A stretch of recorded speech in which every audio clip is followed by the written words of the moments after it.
This video is going to take you on a journey starting in Sweden and Kazakhstan, where we were born, and then guide you through different cultures we were exposed to. The purpose of this video is to critically analyze four cultural theories by relating them to our own life experiences and how they can assist us in our professional development and future career in the service sector. We are Sarah and Jana, and together we are going to take you on a trip through our lives, past, present, and future. So sit back and enjoy this multicultural trip, and bon voyage! I spent my childhood in Kazakhstan, country in the heart of Eurasia. I was born in 1993, just 2 years after the collapse of USSR.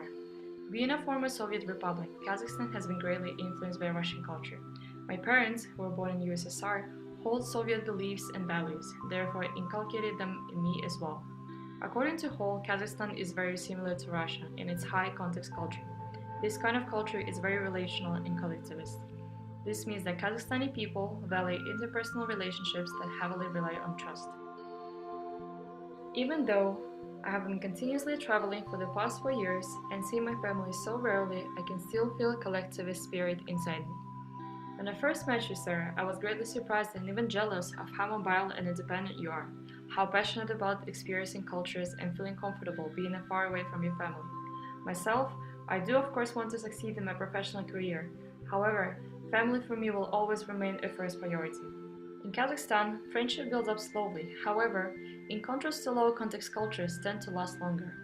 An omnipresent Kazakh proverb states that friendship and family are the most precious gifts in life. Leading by an example, my parents always taught me to put family first. They never prioritized their careers over the welfare and harmony in our family. Similarly, high context association dimension is very recognizable in the Kazakhstan society. Sarah, if you ever get a chance to visit me there, you will rarely hear people using pronoun I, as everybody constantly refers to themselves as we, as a way to express loyalty and commitment to a group, where every member is trying to take care and help each other. Being raised in a high context culture, I brought this value into my adult life. I very much enjoy working in a team rather than performing individually. Now, despite of my own beliefs and values, I do acknowledge that many cultures are more focused on goal achievement. So in my future career within the hospitality industry, I will ensure I implement different management and motivational techniques to establish a healthy working atmosphere where every individual can fully increase his or her potential. Sarah, now you tell me about your childhood. Well, I was born in the northern part of Sweden, and according to Hofstede, Sweden as a country is characterized by a high femininity and low power distance.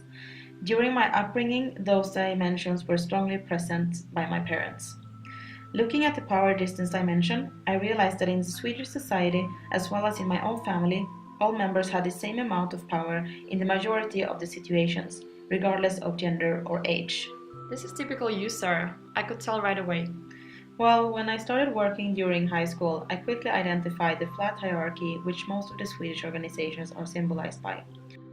Can you imagine that we could have meetings where I, as a 17-year-old intern, was given the opportunity to express my opinion about the work tasks and the choices that were to be made by the organization? And most importantly, my opinion was valued equally as my colleagues that were both older and more competent. Well, my culture is slightly different. Maybe it's because I was born in an Asian family. Oh really? I thought you were Kazakh. Well, my background is neither Russian nor Kazakh. I was born as a fourth-generation Korean in southern Kazakhstan. To a certain extent, my parents and grandparents are still bound to the Korean culture, which without doubt influenced my upbringing. According to Hofstede, Korea and Kazakhstan are very similar in all 6 cultural dimensions. Hofstede agrees with Hall that both countries are very low individualistic. He also concluded that these countries are characterized by high power distance.